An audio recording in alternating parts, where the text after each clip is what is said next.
11 आम के जो पत्ते जिस डाली में लगे होते हैं, वो डाली कोमल सी डाली, 11 टुकड़े महाराज एक कच्चे सूत से लपेटकर 11 बार, उसका भाग जब उसको लपेट लोगे इस तरह से इकट्ठा करके, आगे का जो भाग है 11 बार कच्चा सूत लपेटने के बाद जो भाग पीछे का आगे का कोई भी हो, उसको शहद में डुबाकर शिव जी को समर्पित कर दो। किस जगह पर रखना है? अशोक सुंदरी वाली जगह। अशोक सुंदरी की जगह जानते हो आप लोग, पहले भी आपको बताया है, आज फिर आपको वर्णन कर दें। जैसे ये गोल जलाधारी है, ये शिवलिंग रखा है, ये दो जहां से पानी बह रहा है बाबा के चरणारविंद, राइट में श्री गणेश जी का स्थान, लेफ्ट में कार्तिकेय का स्थान, बीच में अशोक सुंदरी की जगह। शंकर भगवान की 6 लड़कियां हैं, भगवान शंकर के 13 बच्चे, 13 बच्चों में से 6 लड़कियां, उस 6 लड़कियों में से एक लड़की का स्थान, भगवान शंकर की एक बेटी का स्थान, अशोक सुंदरी का स्थान सामने पद्म पुराण में स्पष्ट किया, यह स्थान अशोक सुंदरी का। बीच में जो अशोक सुंदरी का स्थान है महाराज, उस जगह पर शहद का मुख, जो शहद आपने भिगोया है, उस शहद का मुख शंकर जी की ओर कर इसी चैत्र के महीने में, इन्हीं नवरात्रि में शंकर भगवान के उस अशोक सुंदरी की जगह पर शहद का भाग शिव जी की ओर रख दें। महाराज अगर घर में संपदा की कमी हो या कोई पैसा खा गया हो, रुपया नहीं दे रहा हो, पैसा अटक गया हो, तो उस शहद को शिव जी की ओर मुख कर उस आम के पल्लव की जो डंडी है उसको 11 डंडी को रख दीजिए और उससे अपनी कामना कर आ जाइए।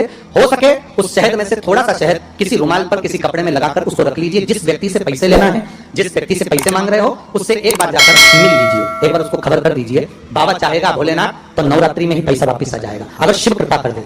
ये बाबा की करनी। आम का पल्लव कोई साधारण नहीं जिसको कलश के ऊपर रखा जाता है, शिव की कृपा।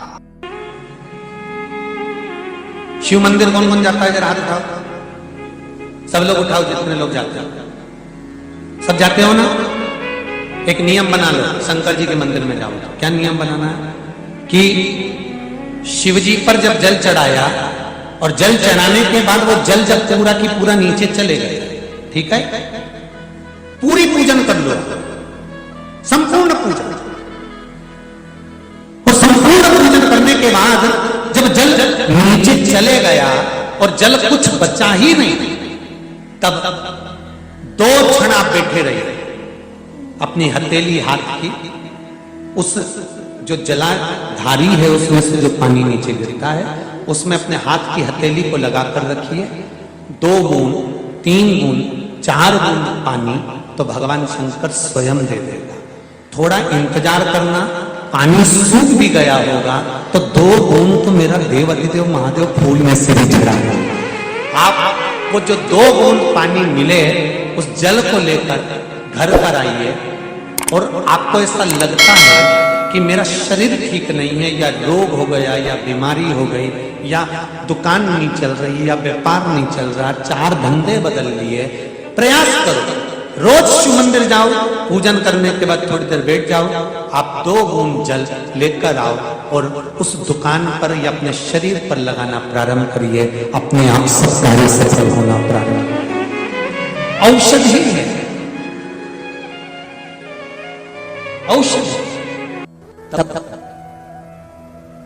केवल एक बेलपत्री पर रखा हुआ एक चावल का दाना नारी का हाथ का स्पर्श कराकर स्वधा माता का नाम लेकर अशोक सुंदरी की जगह मालूम है सबको, अशोक सुंदरी वाली जगह पर केवल चढ़वा दीजिए। वो बच्चा पूर्ण तरह से 90 महीने में ही जन्म लेगा, 8वें में नहीं, और स्वस्थ, उसकी स्वस्थता रहे। क्या नाम लेना है? नाम बोलो पहले, जम के बोलिए। आप लोगों से इसलिए बुलवा रहे हैं कि आप भूल ना जाओ। फिर से बोले एक बार, स्वधा, स्वधा का स्मरण।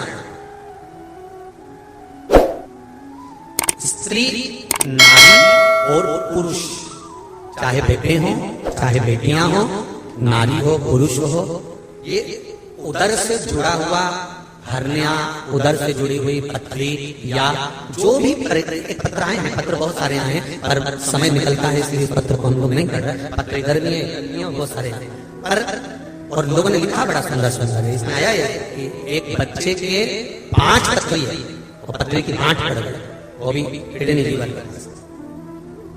तो जिसने पत्र लिखा है वो चाहे पुरुष हो चाहे स्त्री हो, चाहे बेटे हो चाहे बेटियां, अगर उधर से जुड़ा हुआ कोई भी प्रॉब्लम है तो स्वधा का नाम स्मरण और शिव जी पे चढ़ाई गई एक दुर्वा, एक बेलपत्र या एक चावल का दाना और जल, ये बहुत फल देने वाला। प्रयोग कर कर देखिएगा। अभी तो नवरात्रि चल रही है, नवरात्रे में जब 5वां दिन नवरात्रे का रहे, चैत्री नवरात्रे का 5वां दिन रहे, और मान लो कि आपके घर में किसी बच्चे की, लड़के की या लड़की का या मंगल विवाह नहीं हो रहा हो या शादी नहीं हो रही हो, या उस लड़के लड़की के लिए बहुत प्रयास कर लिया आपने और उसकी शादी हो ही नहीं रही, अथक प्रयास आपने कर लिया और उसका मंगल विवाह नहीं हो रहा, तो ये देवी भागवत में स्पष्ट कहा गया, देवी भागवत में वर्णन किया गया है, देवी भागवत में वर्णित किया गया।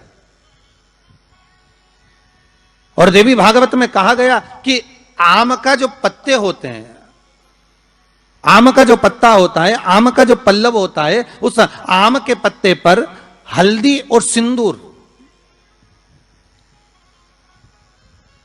इन दोनों से स्वस्तिक का निर्माण किया जाए। देवी भागवत का संवाद है, बहुत ध्यान देना महाराज। जिन कन्याओं का विवाह ना हो पंचमी के दिन, नवरात्रे की कोई सी भी पंचमी, मतलब जो पंचमी तिथि पड़ेगी, कोई भी नवरात्रा हो, चाहे वो 4 नवरात्रे में से, चाहे वो पौष का हो, अश्विन का हो, चैत्र का हो, आषाढ़ का हो, किसी भी नवरात्रे में आप कर सकते हैं। एक पान के पत्ते पर, एक ही पत्ते पर जो 2 स्वस्तिक बनेंगे, एक हल्दी का बनेगा, एक सिंदूर का बनेगा। बस अंतर इतना है, जो हल्दी का स्वस्तिक है उस पर कंकु के चावल अर्थात रौली के चावल, रौली कुंकू के चावल रखना है, और जो सिंदूर का है उस पे हल्दी के चावल रखना। इतना रखकर जिस लड़का लड़की का विवाह नहीं होता उसकी हथेली पर रखकर उसका नाम और गोत्र बोलकर महाराज उसको ले जाकर नीम के पेड़ के नीचे उसको रख दिया जाता है। मात्र 3.5 या 4 महीने ऐसे रहते हैं जिसके अंदर उस लड़का लड़की का विवाह पक्का हो जाता है। जिसका विवाह नहीं होता केवल उसी के लिए। सती कथा में कही थी कि नवरात्रे एकम से प्रारंभ नहीं होते, अरे अमावस्या की रात्रि से प्रारंभ हो जाते, इसलिए उसको कहते हैं नवरात्रे। क्योंकि नवमी के दिन माता जी का विसर्जन हो जाता है, जवारों का विसर्जन हो जाता है, व्रत करने वाले कन्या पूजन भोजन भंडारा कराकर विराम दे देते हैं। तो नवमी की रात्रि उसमें नहीं जुड़ा पाती, उसमें रात्रि अगर जुड़ती है तो ये अमावस्या की रात्रि से जुड़ना प्रारंभ होता है, तब जाकर वो नवरात्रि पूर्ण हो पाती है। पितृलोक में पितृ जैसे निवास होकर भी इंतजार करते हैं। 4 नवरात्रे हैं तो 4 ही श्राद्ध हैं। आज मौनी अमावस्या है, श्राद्ध का विराम हो जाता है और कथा अर्थात नवरात्रे प्रारंभ हो जाते हैं दूसरे दिन। तो यहाँ शास्त्र कह रहा है जैसे हमें प्रतीक्षा रहती है कोई अच्छे कार्य की, कि घर में कोई शुभ कार्य हो, घर में कोई अच्छा आयोजन हो तो अपने को आनंद होगा, प्रसन्नता होगी। उसी तरह हमारे जो पूर्वज चले गए, जो पूर्वज चाहे वो अधोगति में गए हों, चाहे वो देवगति में गए हों, चाहे वो पितृलोक में निवास कर रहे हों, तो जितने भी पितृलोक में निवास करने वाले पूर्वज होते हैं वो भी ये विचार करते हैं कि हमारे घर के वंश द्वारा, हमारे वंशजों द्वारा कोई ऐसा सत्कर्म हो जिससे हमारे जीवन की वितृप्ति हो और हमें आनंद की अनुभूति हो। और ध्यान दीजिएगा महाराज, आपको चैत्री नवरात्रे का स्मरण होगा, आपको शरदी नवरात्रे का स्मरण होगा, पर जो आषाढ़ में और माघ में जो नवरात्रे पढ़ते हैं इसका एक आनंद ही दूसरा रहता है। बस इतना जरूर होता है कि दुनिया के लोग वो जो 2 नवरात्रे होते हैं उसमें कलश की स्थापना भी करते हैं, देवी का पूजन भी करते हैं, अर्चना भी करते हैं, मंदिरों में भीड़ भी रहती है और खूब प्रेम से माता का जगराता वगैरह सब होता है। पर ये जो नवरात्रे हैं 2 गुप्त नवरात्रे, इनका लोगों को स्मरण नहीं था। वो तो धीरे धीरे ये टीवी चैनल के माध्यम से कथाकारों ने, वक्ताओं ने स्मरण कराना जब चालू करा, धीरे धीरे बताना, मार्गदर्शन करना जब चालू करा, तब लोगों को ज्ञात होता गया कि कोई गुप्त नवरात्रा भी होता है, उसमें भी देवी की आराधना होती है। ये 4 नवरात्रे अलग अलग अवस्था के हैं, अलग अलग सुख के हैं और अलग अलग आनंद के। आपके घर में पितृदोष है, आपको ऐसा महसूस होता है, तो किसी भी नवरात्रि के पहले जो अमावस्या पड़ती है जिस दिन अमावस्या रहे उस दिन चावल की कटोरी में एक कपूर का टुकड़ा रख दीजिए महाराज, छोटा सा। और कपूर का टुकड़ा रखकर उस कपूर को दरवाजे के बाहर कटोरी में ही, चावल रखी हुई कटोरी में ही उसको पितरों का स्मरण कर कर जला दीजिए। और जलाने के बाद उस चावल को कहीं भी किसी भी वृक्ष की छांव में पक्षियों के लिए डाल दीजिए। शिव महापुराण की कथा कहती है, अगर मान लो पितर आपको कष्ट दे रहे हैं, पितर आपको तकलीफ दे रहे हैं, कोई काम नहीं होने दे रहे हैं, या कहीं आपको ऐसा लगता है कि पितरों का दोष है, तो वो पितृ दोष देवी, अब ये जो आप करेंगे ये कब कर रहे हैं? अमावस्या के दिन आप उसको रख रहे हैं। अमावस्या के दिन उसको रखकर रात भर आपने रखा कपूर के साथ में, सुबह एकम पड़ गई, नवरात्रि लग गई, उसी दिन उसको जलाकर आपने पटक दिया। अर्थात उससे देवी और पितृ इन दोनों का आशीर्वाद जो प्राप्त होता है, तो घर में से पितृदोष समाप्त होकर लक्ष्मी की वृद्धि प्रारंभ हो जाती है, कार्य में सिद्धता आ जाती है। और नवरात्रि में भी देवी की आराधना का एक स्मरण का सुख है महाराज। ज्योत का विधान है, नवरात्रि में देवी की ज्योत लगती है, अखंड ज्योति लगती है, जवारे बुआए जाते हैं, कलश लगता है। ज्योत का भी विधान है। जिसके यहाँ दिया अखंड जलाया जाता है, अगर वो दिए की लो, दिए की बाती अगर दक्षिण दिशा की होती है, तो उसके घर में साल भर में एक घात जरूर होती है। जो दिया अखंड जलता है उसकी बाती का मुख दक्षिण का नहीं होना चाहिए। अगर आपने देवी भागवत का स्मरण करा हो, देवी भागवत को अगर सुना हो, तो देवी भागवत में स्पष्ट किया गया कि पूर्व की ओर मुख करा हुआ दिया, अर्थात पूर्व की ओर ज्योत जो जलाई जाती है वो संपदा की वृद्धि करती है। पश्चिम की ओर मुख कर कर जो ज्योत लगाई जाती है महाराज, वो वैभव को देती है। और उत्तर की ओर जो मुख कर कर ज्योत जलाई जाती है, उत्तर की ओर जो ज्योत का मुख रहता है, वो आयु की वृद्धि करती है, घर में अकाल मौत को रोकती है। दक्षिण की ओर ज्योत ना लगाएं। अगर आपको लगाना है पूरब की लगाएं, पश्चिम की लगाएं या उत्तर की लगाएं।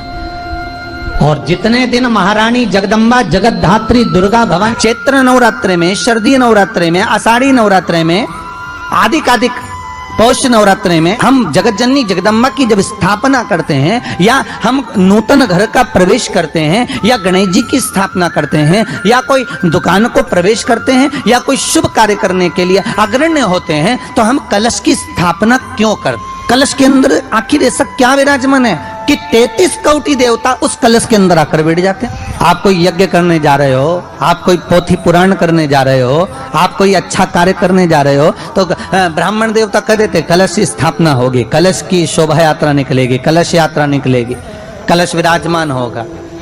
उस कुंभ की, उस घड़े की महत्वता कहां से प्रकट हो गई? शिव महापुराण की कथा कहती है महाराज, भगवान औघड़दानी शंकर स्वयं आद्य शक्ति जगदम्बा से कहते हैं कि जगदम्बा तू क्या चाहती है बोल। तो जगत जननी जगदम्बा कहती है कि जहां मैं हूं वहां शंकर है, ये आपने कह दिया, पर जहां शंकर है वहां पार्वती का होना जरूरी है। उसके लिए सिद्ध करने के लिए एक स्थान ऐसा बनाया जाए जहां पर शंकर विराजमान है और शंकर के साथ पार्वती विराजमान है। तो शिव जी ने कहा, पार्वती उसके लिए मैं तुझे एक सुंदर कलश का निर्माण कर कर देता हूं।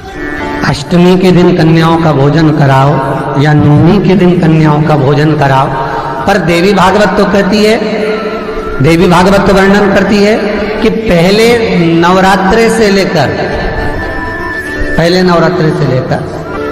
नौमी तिथि तक जितने दिन देवी के होते हैं, प्रत्येक दिन में आप किसी भी दिन कन्याओं का भोजन करा सकते हो, पहली रात्रि से लेकर, पहला दिन से लेकर। पर 90 दिन तो सवेरे पूजन करके, यज्ञ करके, अनुष्ठान करके देवी को विसर्जन कर दिया, फिर नवरात्रि पूर्ण कैसे हुई? नवरात्रि की पूर्णता होती है अमावस्या की रात से गिनी जाती है। कौन से दिन से गिनते हैं? अमावस्या की रात्रि, फिर एकम की रात्रि, फिर दूज की रात्रि, ऐसे गिनते गिनते अष्टमी की रात्रि तक। और नौमी के दिन सुबह तक या दोपहर तक या शाम तक जब तक आप यज्ञ ना करें तब तक ये 9 रात्रियां पूर्ण गिनी जाती हैं महाराज देवी भागवत के हिसाब से पूर्णता। अब हमने कन्या भोजन का जो क्रम बनाया, अष्टमी के दिन करा देंगे, नौमी के दिन करा देंगे, इस तिथि को करा देंगे, पर भाव देखिए, शास्त्र कहता है भूखे को भोजन जब कराइए जब उसको भूख लगी हो, और ऐसों को कराइए जिसको जरूरत पड़ रही है।